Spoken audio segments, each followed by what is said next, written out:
replay analysis number 9. And in this replay analysis, we're going to focus on this Naga Siren. She is 6.2k MMR. Her highest, or his, probably a guy, but I'm saying her because of Naga. Her highest was 6.7k MMR, which is extremely high. That's probably like 99.99th percentile in terms of MMR. Probably higher than that. Probably way higher than that. But anyways, that's around what my MMR is. So like this game, even like though there will be some mistakes, we have to realize that everyone in this game is pretty damn good at this game. And so basically, again, I'm gonna keep saying this because I don't want people to get confused, but I don't want to be casting this game, so I'm gonna spoil the game. This Naga gets a 15-minute radiance and then she loses. So we're going to, the majority of this replay analysis is going to focus on how you select your items, because this Naga went radiance before boot, so I thought it was sort of questionable. And then how you farm and how that dictates how the game will go. Because even though this Naga got a 15-minute radiance, I felt like her farming pattern didn't have an impact on the game. And a really important thing to remember is that like farming your own jungle is good, but farming the enemy jungle is gonna win you the game because you farm their jungle, then they can't farm it, and then you just have go to nothing, right? Like if you both farm your own jungles, then it just breaks even. So you have to be smart about how you farm and how you cut waves and how you apply pressure to the enemies. So anyways, with that, oh shit, my phone. With that, I'm gonna go ahead and just start this, I guess. So we have Naga Siren. She starts with a Stout Shield, Quelling Blade, 2 sets of tangles, 2 branches. I think that she probably should have got a Clarity if she wanted to do this build instead of one of the branches, just because it's nice to have mana. You get extra spam or 2 of Riptide. 2 spams really, because Neo Clarities are so buff. Otherwise, I don't really have a problem with it. I think that if you start with a defensive Triline or even a Dueling, I don't think that getting Blade is that good, just because the first few CS should be pretty easy. But then again, like Naga's 47 base damage, even though her base, like if you look here, her base, I don't know what I should call it, attack damage range is only 46 to 48. That makes it a lot easier to last hit with. It's still really small, so it's hard to last hit with her. And I mentioned that because if you take someone like Venge, or who's in this game, that's a long one. Void's close, I think. Void's is close. Ven. No, Sven's close. Is Void's even close? Void's is pretty close. Jakiro. Okay, Jakiro's is like 46 to 54, so you don't really know how much damage you're going to do. Wait, I didn't see this when I went over to replay. Woo, that is not good. Anyways, so we start. This is also, I should mention that this is 6.82, so there's no 100 bounty runes at the start of the game. And yeah. So you don't get really good block. He blocked 1 melee creep in front, so your lane equilibrium is not going to be the best here. That's actually a huge problem, because as we can see, the Almanac has word this pull, and I'm gonna sort of talk about how you need to deal with this. You need to, you and your Venom both need to start hitting your own creeps first of all, as much as you can. And then here, well, that's just base. Like they couldn't control their lane because Omnate blocked 1 creep in front, and then they don't have a pull. So there's not much that you can do if that happens. Something that this Naga does do is sort of good is he just pushes it into the enemy tower. This way you have a chance of sort of resetting the creep aggro. This Omnate played it well, and he sort of pulled it to the side. But it's harder to CS under towers at least and stuff like that, because this Venom's not zoned at Omnate anymore. So basically from now on, this lane becomes a 1v1. And as I mentioned earlier, this Naga Siren goes for a radiance rush before boots. And I'm going to talk about when you can do that and when you can't. And this is a game where I think that you can't do it, because she ends up in a 1v1 versus Omnate, and because she goes Radiance instead of something like Boots Aquila Bottle, she goes Bottle into Radiance, no Boots. The Omnate is it's a lot easier for him to farm the lane, get EXP, and the Naga has to miss some CS, miss some opportunities because of that. The only time you can really rush Radiance, and even then I don't really recommend it, is if your offlaner gets completely zoned, so you don't even need Boots to zone him if the supports want to leave and do something. The problem with builds like rushing Radiance is that as soon as your supports leave the lane, the offlaner can basically do whatever he wants if you're a hero like Naga Siren. And that's one of sort of weaknesses with Naga Siren, is that even though she's extremely strong in these like 2v2 or 3v3 situations as a carry, she's not a carry that is scary once your supports have left the lane. Like if you have someone like a Void, once he hits level 6, he is always scary to the enemy offlaner. So it's hard for the offlaner to come into lane. And that's one of the reasons why Void is really good in lane and extremely good when it's free farm and it's supports leave. Naga Siren, like, yeah, I don't know, she runs up and Riptides you, I guess. But then pushes the lane and so, yeah. I need water. Oh. Anyways, I'm gonna skip ahead a little bit. I'm gonna talk about the 1v1. I don't really want to talk about like how you should lane, because one, this Naga Siren is honestly probably better than me at laning, and two, like, you should get that somewhere else. So I'm sure there are better tutorials for that. But anyways, like, if she had bought Boots and Aquila, it would be a lot easier just to dominate your lane. Like that much should be obvious. And even though getting an earlier Radiance, like if you like go into a custom game and you get the earliest Radiance you can get, you're like, oh, this is the fastest farm I can get. You have to realize that by doing it, the Omnight's also getting more, because you're not gonna have a killer to contest in lane. You're not gonna have whatever to do whatever you want. So, like in Dota in general, it's way better to have, like, as a team have 5,000 gold and they have 4,000 gold than as a team to have 9,000 gold and they have 8,000 gold, for example. Just because the gap as a percentage of your total gold is so much more. And you're basically, if you trade your gold for their gold, it's the same concept as trade swapping, right? Like you're going to hurt both teams, but you'll be stronger relatively. Whatever. I don't even. That concept should be understood by now if you watch my other videos. And yeah, so break people's clarities, whatever. I don't really care about the stadium phase. Almost going to get quite a bit of CS and XP. You can see he has like an 8 damage advantage over Naga because Omnight's fucking bullshit. Naga has no damage. So that's sort of unfortunate.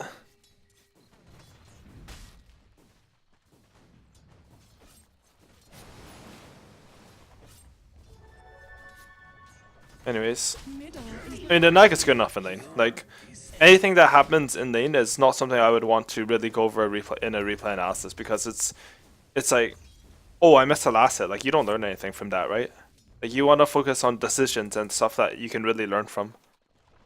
Anyways, she brings herself a bottle. I like that one, because she's getting low on Regency and something, so she gets her bottle back. Blah blah blah. Using illusions to farm is sort of iffy, just because, like, you might need the mana. She only gets one ISO grow out of it, and then he has a really nice gank dodge on the Storm, and then they actually come and refill the bottle with the Veno TP, which is really good, which nets them a kill here. This is really cool by Naga, actually, if you watch this.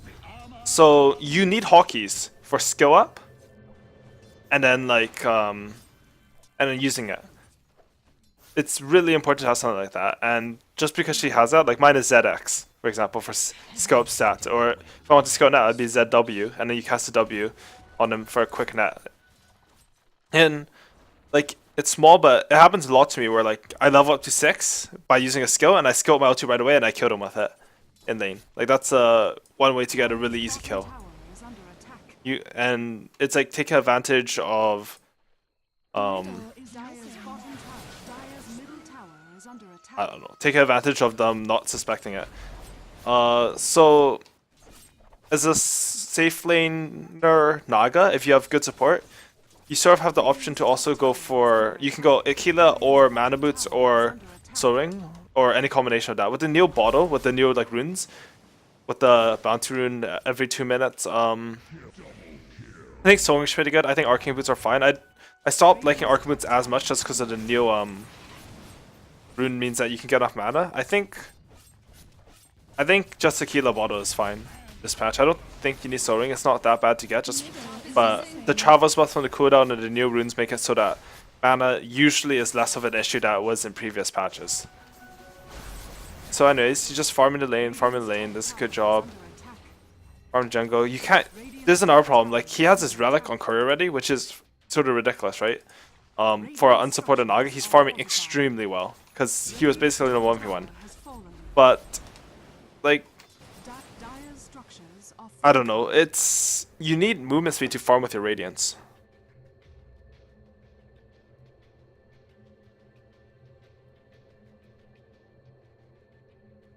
So like, even if you get your Radiance super early, it's honestly not that good as a farming tool. It's a bit different than Spectre, who you just press R and then you deal 600 damage to everyone in the map. But yeah. Kinda nice, he's farming. He's doing a really good job of using runes, because every 2 minutes he's getting that rune. Oh, something else I should have talked about, that I forgot to talk about. Like, when I click on this Naga, I level like 8, I think. Come on, come on, come on. Yeah, level 9. She doesn't even have ulti yet. It is something that's really cool that sort of displays the high level of Dota this is at, I think.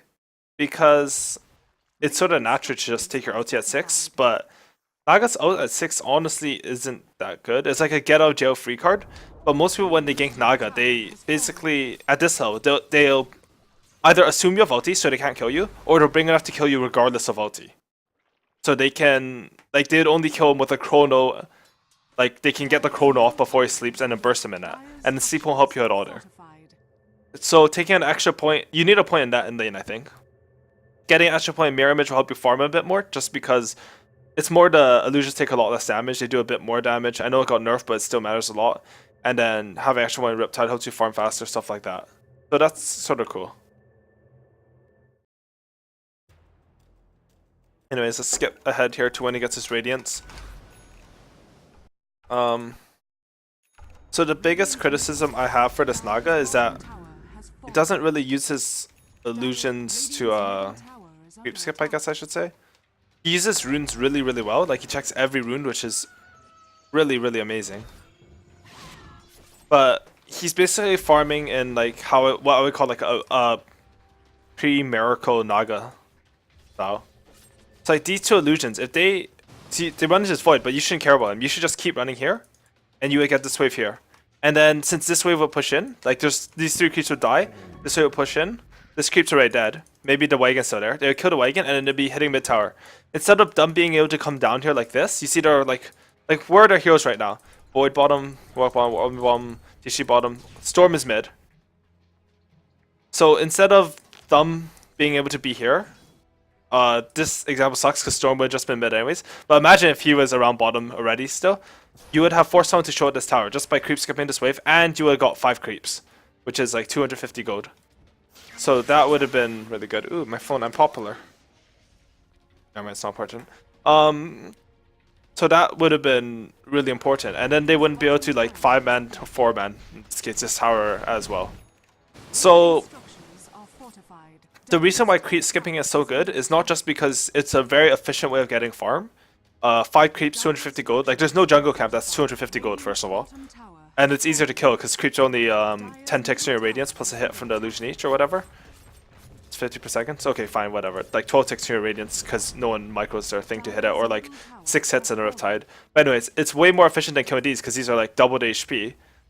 But you also apply pressure on the enemy team.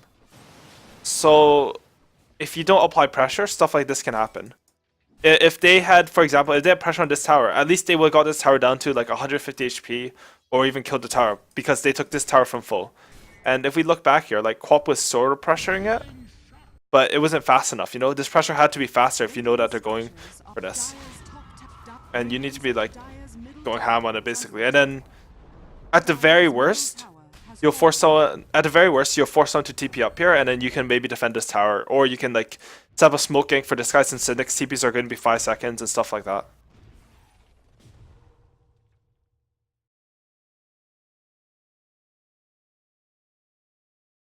Anyways, so that's one thing. Another thing is that once I get my Radiance and Naga Siren, I think that you want to be more trying to farm these camps plus top lane. Hopefully these camps if you can. But when you do that, it opens up a lot of space for your allies. So the biggest problem with this Naga is that it's been 19 minutes, and even though she's the highest net worth on the map, she has 50% more CS than anyone in the game, she hasn't made any space for her team. And while this is okay, like at lower levels, like this guy's playing at the top level of pubs, which I mean it's not competitive Dota, but like you still have to make space to your team because your team, like, no one wins 1v5 anymore in Dota. Like you can, but it's way harder than just making your allies do some work for you. So that was sort of unfortunate. She got sort of greedy there. I mean, it's good play, but it's just too slow, right? Like, let's look if she had been a bit earlier. Because she stood around mid a bit. So she sends out her Lucian's mid. If she had been decisive in her decision making, she could have been like, okay, let's see when it was. So, she waits here. So she really only loses like 5 seconds, but then those 5 seconds and then loop around here means that doesn't get to this camp. You want to time your illusions so that she has illusions up here to farm these ones, stuff like that. Anyway, like it's that point wasn't that relevant, but ooh, my prep for this game really sucked because I thought that was going to be a relevant point when I saw her have to sleep up here. But basically, when she came up here, she should have had illusions ready to farm the jungle. And she should have been able to pressure lane. And then when she comes back here, you probably...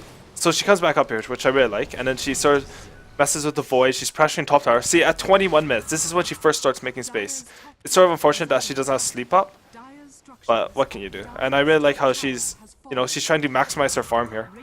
But then, something I really don't like is that she TP's mid to try to defend this tower.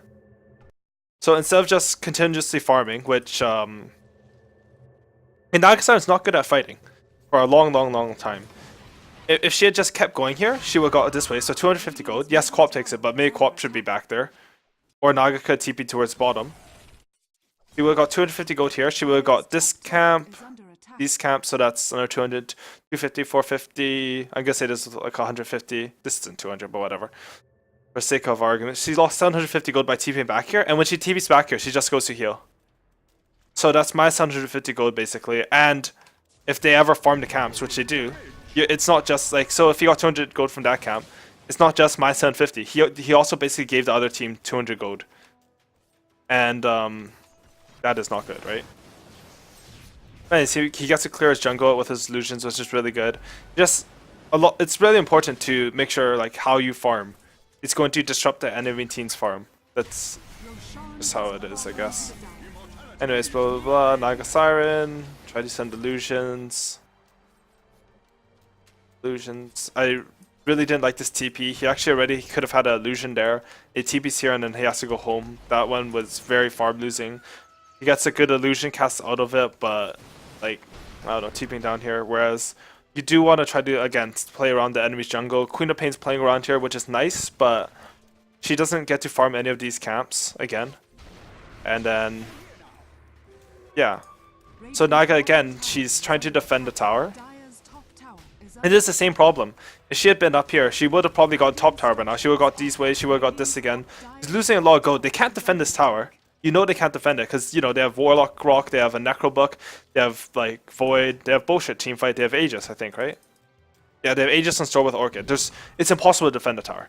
So being down here doesn't do anything, it only loses you farm.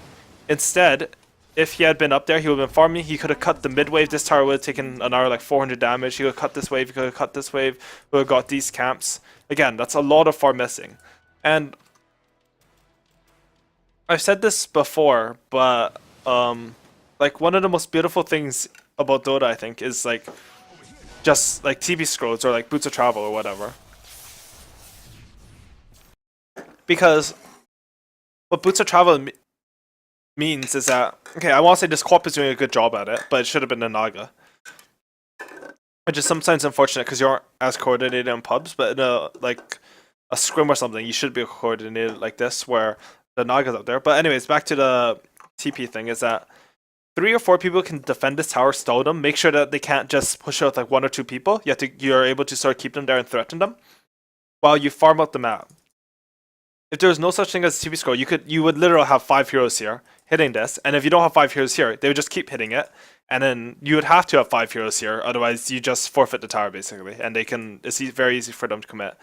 TP scrolls allow them, like, if they overextend, then you can TP in, or by going for a tower, unless they're doing it with really good map control, they're going to lose something. They're going to lose damage on other towers, stuff like that. So that's really important to the game.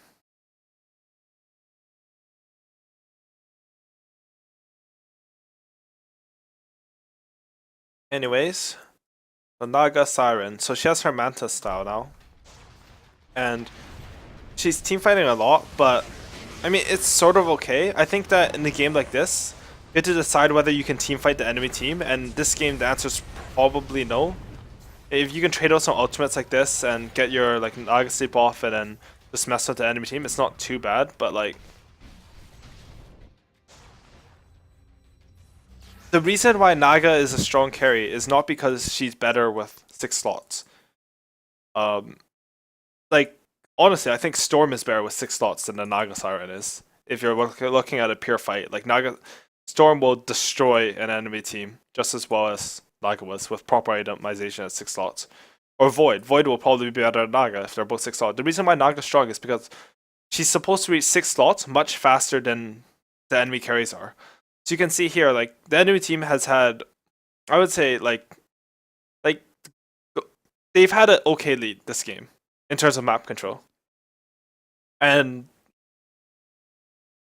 I mean, Naga had a good start, but if Naga doesn't stay ahead of them in farm, she's gonna sort of become obsolete just because they have an Omnite, a Warlock, a Void, a Storm. You know, even Jakiro is pretty good against Naga. So by defending these 2 towers, the Naga's making the game very hard on herself, and I can't express myself right now. This is actually ridiculous. I can't think and I can't talk, but yeah. Anyways, so she's defending towers and she's losing a lot of farm like this. And it's not just that you're losing farm; it's the fact that like you're losing pressure on the map. When Naga's here, the lanes aren't moving. They're not going forward. They're staying here. They're slowly moving forward on this lane, slowly moving forward on this one, but they're not hitting the tower. So I don't care that this team fight really went well, because the idea behind it, this team fight went really well for them, by the way. The idea behind it is that she could have been out here, pushing out these waves, and then TP into the fight, and gotten a good fight anyways. So, like, it works out for them really well, and like it's sort of weird to be so critical of something that ended up in a 4-for-1. That was huge for them, right? Like, this is absolutely massive. But they got sort of lucky in that fight, right? Like, the Dire team overextended and they dove on them. If the Dire team just took this tower, backed up, farmed the enemy jungle, farmed this, and then moved back to their jungle, farmed this, and they have nothing to farm here. They lost the tower, they lose their jungle, they lose the enemy jungle, they get nothing. It's like a 3k gold deficit from that, just because they're not doing anything, and the lanes were pushing out without anyone doing anything. And everyone's just sitting here. Like, that's disastrous for the game. So, like, yes, it worked out for them, but no, that's not how you want to play Dota. And I think this is what's important to go over in replay analysis. Like, you don't want to look at, oh, you misclicked your stun on him, shame on you. You know, that's actually worthless for the purpose of improving at the game. Because, like,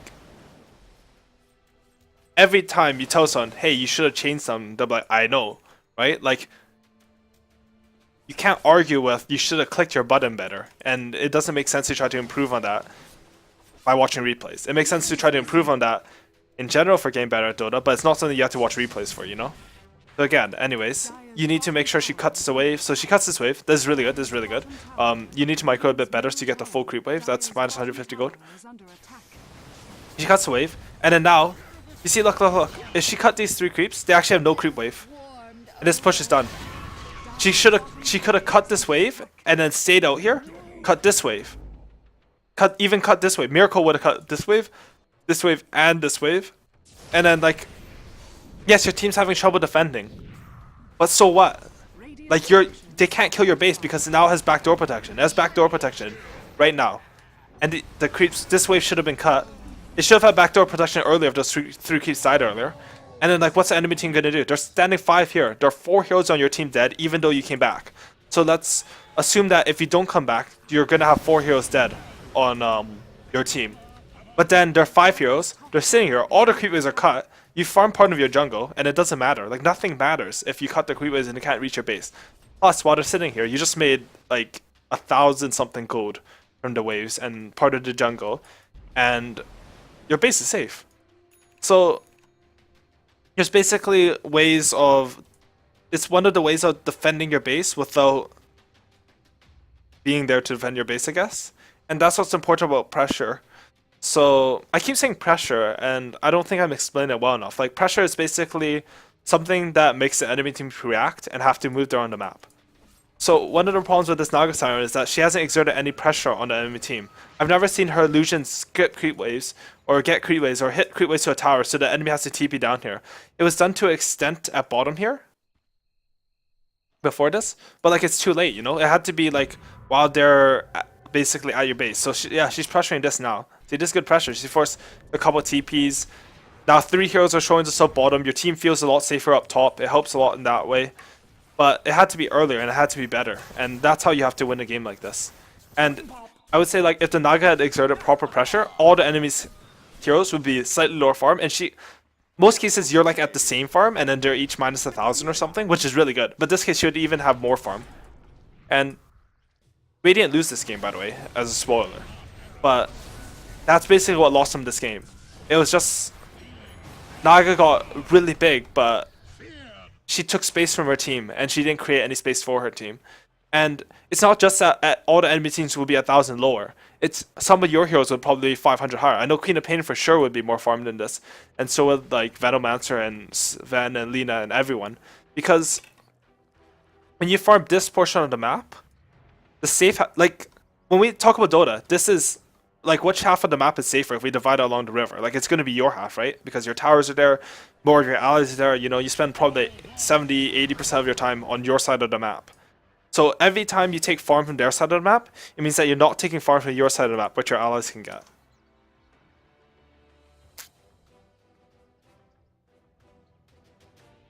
Anyways, let's just fast forward this, look at some cool team fights, and then that's pretty much what I wanted to talk about for this replay analysis. There's nothing much else. I mean, I could talk about like if I was safe lane with Naga, like you know, like safe lane, you tri lane, and you get illusions, you stack 3 camps, and you get super farm. But like I don't really like it doesn't matter that much to me.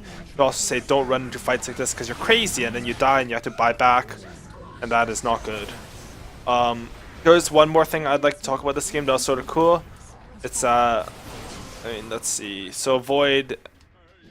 Whatever, I'm just gonna talk about it. Void goes MKB, so Naga chooses to skip, I mean, she doesn't even have a heart yet, but I'm gonna talk about it anyways. She chooses to skip Butterfly and go Skady instead. I actually think that this is overall a bad decision, just because Butterfly makes it really hard for supports and Storm to fight your illusions. It also makes it, like, Flutter is fucking bullshit, so you're 5-2-2 MS with Flutter. And then you can get better sleeps off, you can get better split push like that, and Butterfly makes your illusions a lot stronger. Skady, I don't know, if you want to get something like Skady, I think most games you would just get Hex on a Naga Siren, to be honest. Or Abyssal, one of those two. Like Skady, it doesn't really help you man fight that much, and that's like, they can specifically kill your illusions with AoE already. Like this game they can't, right? If they just have stuff to kill illusions with AoE, then maybe Skady Heart's good just because your illusions are so damn tanky, and then they also hit towers decently well with Skady compared to another Heart, but yeah, not the biggest fan. Anyway, see again, you just see here, now he has to buy out again, skipping ahead. And yeah, I don't really know what else to talk about in this replay. So I'm streaming this on Twitch right now, so if anyone from my Twitch chat has any ideas, I'm actually looking at it semi-frequently. Yeah, this otherwise I think to sum up this episode, and what I really want to focus on is just like the most key concept, I guess, is basically when your team makes space for you like this, or when you have a lot of space in the early game, you have to spend that space to make space for your allies. Otherwise, they're not going to perform well. I see a lot of people, or I see a lot of comments on something like Reddit, for example. It's like, oh, I always have to carry the game. You know, I have the highest GPM by far. No one on my team gets anything. They don't have any farm. All my teammates suck. It's like, no shit, they don't have any farm because you farmed these 5 camps the entire game. You haven't pushed any lanes, you haven't pressured any towers, you haven't farmed the enemy jungle at all. And you're complaining about your allies sucking when you've made the game harder for your allies. And I talked about that a bit in my first 2 thoughts, AUI's 2 cents, which was on pub mentality. But I think it's really understated. Like, if you make the game a lot easier for your allies, they're going to win you the game. Dire's bottom tower Because in matchmaking, um, your allies are as good as your enemies, and honestly, for the majority of people, you're as good as your allies and enemies too. Like I don't care what type of superstar you think you are, unless you're actually like 7K or like 6.5K MMR plus. Like you're going to be playing people around your level every game. So if you make your allies play better, you're going to win the game because everyone's playing better. You make the game easier for them.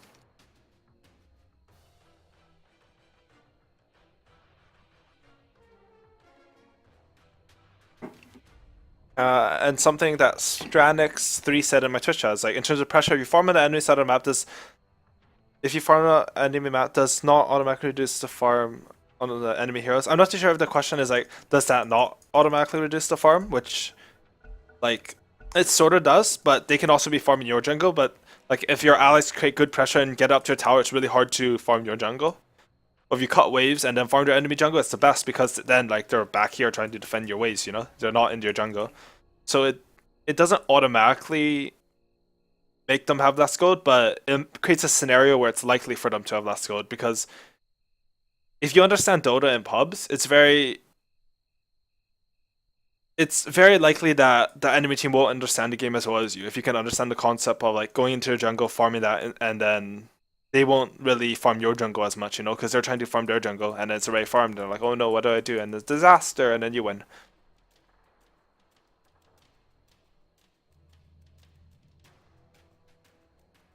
And Fatal Bonds is actually ridiculous. I saw the team fight where Naga just died throwing illusions, but yeah, that's not that relevant. Yeah, anyways.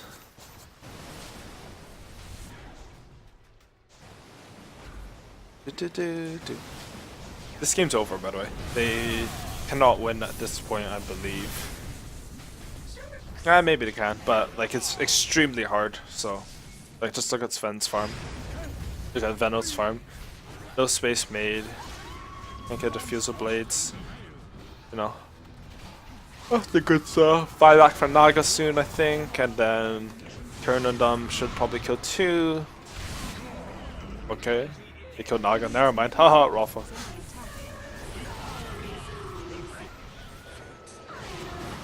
Anyways. Kill dude. And then okay, here's one other thing to talk about. After you use bio like this, you have to be really careful. She TP's top on Naga, she doesn't have illusions up, and then she just instantly dies from buybacks. And then what? Like, game is fucking over, and it's not over because the Dire team didn't want to push, apparently. But like that should have been pretty much. It's an Rax at least, right? Please say it's an Rax, please. Okay, so it's one more Rax just because she got cocky. Instead, she had like waited till next wave, use illusions again, farmed the enemy jungle, and it still matters at this point in the game because she's not 6 slotted. Void's pretty 6 slotted, but he's not fully 6 slotted because he's not 7 slotted. It means he doesn't have his refresh or whatever. So could have like sat back here, farmed the enemy jungle so they can't farm it, get pressure on the lanes again, blah blah blah. Pressure number 1. Pressure is my favorite thing in Dota, if you can't tell by now. And then that's how you win the game.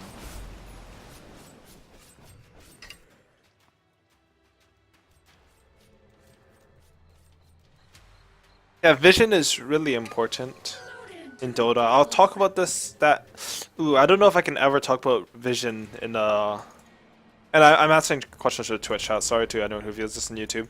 Questions like, how big a factor is vision when you're being extremely impactful? I mean, if you're 22-0 and the enemy does not have vision over you, they're always scared. Yeah, okay, I can talk about vision in this way in pubs. I can't talk about so much in wards, but another thing with pressure is that when you push the lane, enemy heroes have to show themselves. I don't know if I already mentioned this today, but basically, when it's at their tower, an enemy hero is going to hit the creeps at their tower, otherwise they lose farm. So it's pretty win-win there. Void, Raffle. And then, so when you create pressure scenarios, you not only get farm from them, but you make them show on the map, which means that your allies can farm their own jungle safely. And that's what I should have talked about when I said your allies would all have higher farm if Naga had pressured properly.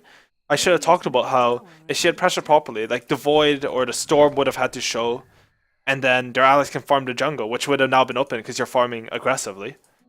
And, you know, like, maybe when you're learning to do this, you die once more. Maybe in the game, even when you're good at this, you die more. You die 2 times more. I think overall, your team farms more, even with those 2 deaths, and your farm will still be around the same. And their farm will still be lower. So like, even if you die, it's still that positive, I guess I should say. Anyways, Naga Siren dead. And then game is over. So,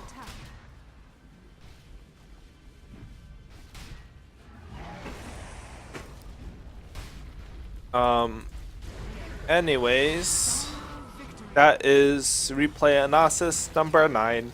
Thank you for watching. Follow me on Twitter, like me on Facebook, blah blah blah. Links will be in the YouTube channel. And yeah, I'm going to be streaming games after this. I'll restart my stream so that it's easier for me to cut the VOD because I am lazy. And yeah, so I don't know how to do this efficiently. Thanks for watching.